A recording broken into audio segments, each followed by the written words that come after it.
Hello beautiful people! For today's video ay magluto tayo ng sabaw. Hindi ko alam ang tawag sa inyo guys ng lutong ito, no? Basta sinabawang chicken with corn tsaka ampalaya. Ayan, mag-isa muna tayo ng bawang and sibuyas bago natin igisa ang ating chicken. Imikos-mikos mo lang yan, insan.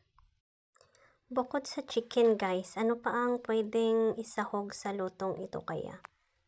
Pwede kaya ang seashells? Comment down below guys! Igisa lang natin yung chicken guys no hanggang maluto ng bahagya.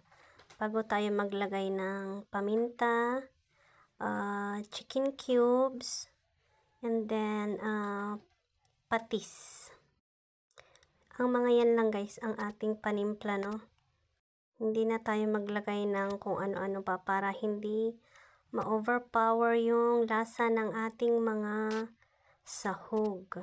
Mas masarap pa din guys kung yung natural na lasa ng ating mga sahog ang ating malalasahan. Ayan, magdagdag tayo ng tubig. Kasi nga sabaw ang ating lulutuin. And then ilagay ang corn kernels. Yung iba guys ay fresh na sweet corn ang ginagamit, no? Pero tamad ang person maggadgad ng fresh na mais.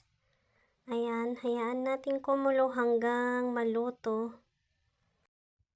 Lutuin natin ng maayos yung chicken tsaka yung mais. Bago natin ilagay ang ating dahon ng ampalaya. Ayan, nakikita pa sa kabilang palayok ang ating pinipiritong tokwa. Tokwa ang i-pair natin, no guys. Pwede din siguro ang dahon ng malunggay dito guys, no? Instead of dahon ng ampalaya. And pwede siguro din yung dahon ng sili, no? Pakuluin lang natin hanggang maluto yung dahon ng ampalaya. And pwede na yan. Gawa tayo ng sausawan ng tokwa, sili na may lemon and soy. Yan guys, pwede na tayong kumain. Thank you for watching!